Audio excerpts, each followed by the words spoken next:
I mean, every day, Steve, I don't even know which thing as a journalist you pick to talk about, but I was struck yesterday by Trump saying, well, we can't give everybody trials.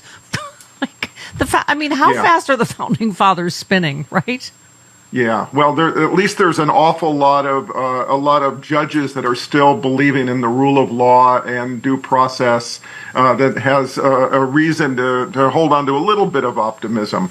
And the lying. So what do we call her now? BS Barbie, Baghdad Barbie, yep. Caroline Leavitt. Here she is yesterday on this. Here we go. He is an illegal alien, a foreign terrorist, and a criminal MS-13 gang member who violated our country's laws by coming here in the first place. And shame on Senator Chris Van Hollen and the entire Democrat Party, who wasted Easter Sunday going on every television show in the country to advocate for the return of an illegal criminal gang member.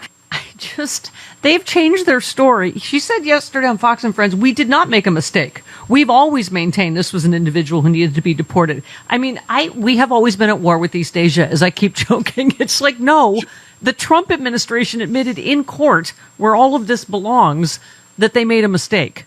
That he mistakenly was deported. So now, of course, as I say, he's done everything from, kill the Menendez parents to kidnap the Lindbergh baby. I mean, it's just, and they keep making up stuff that they don't say in court, Stephen, right? Yeah, well, look, Caroline Leavitt will say anything. We were already clear about that, and most of it is lies. And she does it, she does it with such ease, so comfortably, which should be shocking to everyone's, sense of decency. But the thing about that is she tells us that he's a terrorist. Trump tells us that he's a terrorist. He shows this fabricated photograph on his Truth Social, where they obviously photoshopped in MS-13, and they give us this stuff and think that we're supposed to treat this as if it's evidence, as if the courts are no longer a relevant part of how we come to understand the difference between innocence and guilt. And so now they're saying, oh well, the Justice Department lawyer who admitted it was a mistake is fired. So everybody, only get fired for telling the truth in the Trump administration. Yeah. But the other thing is, again, because in a court of law he couldn't lie. So that's the problem. Is I think we do we have I think Chris Van Hollen real quick. Just this, he made this point. I know what he's said many times in court, and that's the proper forum for debating this. And as we know, the federal district court judge in this case said, and I brought it with me again, and I'm going to read it: no evidence linking Abrego Garcia to MS-13 or to any terrorist activity, period. Yeah. And thank God, I think it was Caitlin Collins said that on CNN, right, to Thom Hartmann. He said, I hear what you say on TV, but you haven't said any of this in court, right, where you have to prove it, right? Yeah, and look, the thing about Van Hollen, I think he was very clear on the Sunday shows. He's not there to vouch for Abrego Garcia. He's there to say that the rule of law matters, due process matters, and in America, those constitutional rights, those civil liberties are for everyone, not just who we like or who we don't like. Right. That can just be ignored and kidnapped and taken out of the country. Yeah. So I think he really stood up for the fact that we're facing right now, which is Abrego Garcia is only one of, it looks like many of those that were kidnapped and taken to El Salvador, who may have had absolutely no criminal activity, but they're just a stand-in for all of us, because I think and it's been said, not just by Van Hollen, it's been said by a Reagan-appointed judge. Once you let this fall, once you no longer treat the due process with the same seriousness, it's only one step from somebody like Abrego Garcia to every American in danger. Yep. I thought of you, the great piece you wrote on America, your Substack. Because, we've been joking about, for the first time ever, the Easter egg roll had sponsors. and I said, just like Jesus would do, right?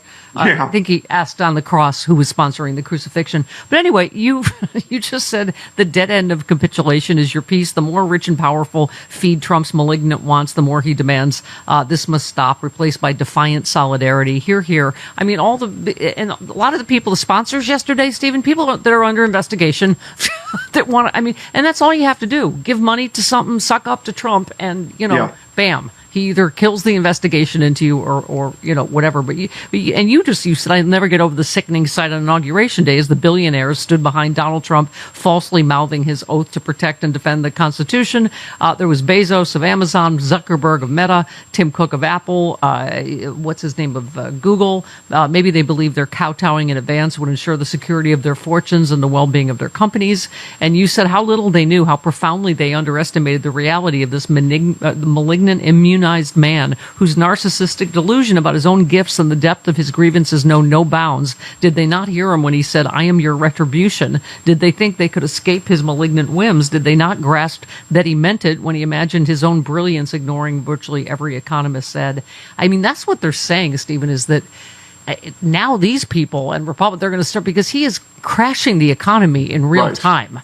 So, right. And look, my view is, I mean, we are suffering from, first I said a failure of imagination. Now I would say a crisis of imagination. We're suffering from the extreme reality of a normalcy bias, which is that we refuse to accept that the threat is as significant and serious as it is, that there are far too many Americans that refuse to grasp the potential and impending disaster that this administration and Trump represents. Yeah, and Stephen, what frustrates me is, people say, like, well, I don't know if really people thought like they really were going to do like Project 2025. Kamala Harris made it a centerpiece of her campaign. She said over and over, can you believe they wrote this stuff down? So the fact, like you said, we're suffering from far too many people refusing to believe that we could be where we are now. We're at risk of losing everything we hold dear to a tyrant determined to feast on the ruins of public liberty. The hour is late, but it's not too late to fight back and give this regime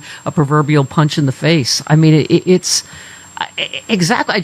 It kills me because I'm going to every economist warned about this, that this was going to happen. Right. What the danger of the tariffs would be. And look, at this point, I think they're grasping that it's not just, the so-called tariff policy, which is just the whims and the grievances of Trump. It's also that there's so much chaos and conflict and uncertainty. And, nobody can make decisions when you're in that level of uncertainty. And I think, frankly, we're in some ways, benefiting from the fact the stock market is not even worse because of the normalcy bias, because people still believe like, well, okay, this is going to settle down and we'll be okay. But I don't honestly believe that it's going to settle down. And that's why, I think there's a reason to be asking, our Democratic elected officials and everybody who still cares about the America that we know and love, and everybody who's still,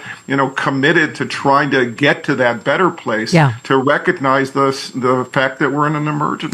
Well, and Stephen, every single story, it just, that they're saying behind closed doors the exact same thing we're saying. This is just a blistering level of incompetence, whether it's in chaos, whether it's the tariffs, whether it's the Homeland Security Director not being able to secure her own purse, whether it's this Pete Hegseth. I mean, Trump defended Hegseth yesterday. Obviously, there's been reports that they're going to replace him. Trump said, Pete's doing a great job. Just ask the Houthis how he's doing. Which he thinks they bombed the blowfish in Yemen. But he said, it's just fake news. They bring up stories. It sounds like disgruntled employees.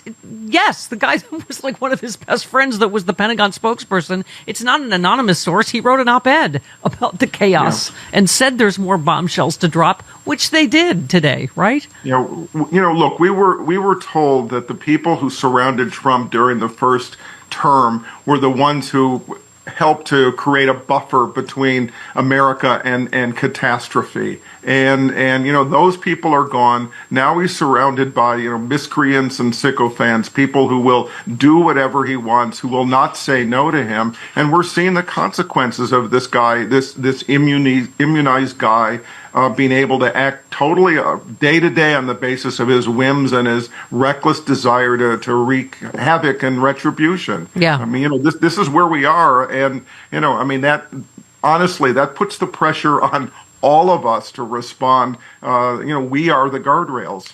And can I ask, why does it seem like there's one guy in the Republican Party, this Don Bacon, that's called, because they could stop this anytime. The tariffs, the crashing the economy, the obviously disappearing people without due process. Bacon said, I had concerns from the get-go because Pete Hegseth didn't have a lot of experience. I like him on Fox, but does he have the experience to lead one of the largest organizations in the world? That's a concern.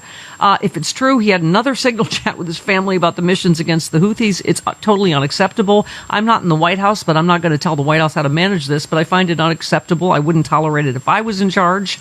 They said Russia and China put up thousands of people to monitor all these phone calls at the very top. The number one target besides the president would be the Secretary of Defense.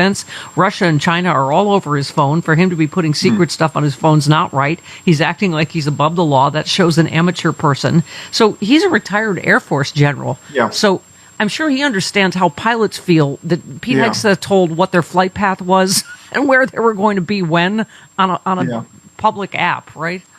How many people he's putting in danger, how many people Trump is letting put in danger because, Pete Hegseth, was central casting. He looks like the kind of guy he wants. He looks like he's tough, without actually having any of the substance that's needed to actually run a department of that scale and that gravity. But one guy in the Republican Party speaking out about our national security. I mean, it's a lack of seriousness. It's a spinelessness.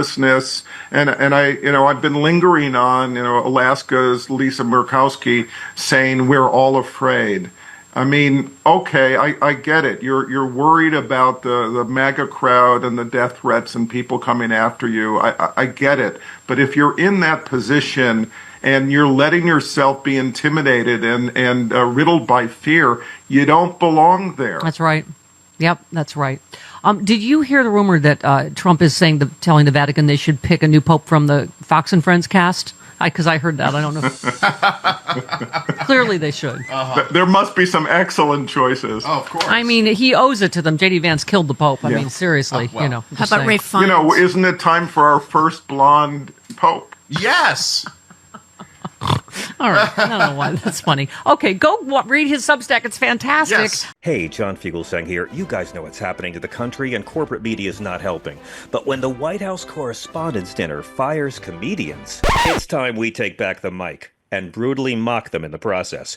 Join me and the Political Voices Network for Not the White House Correspondents' Dinner pay-per-view special on Saturday, April 26th at 9 p.m. Eastern.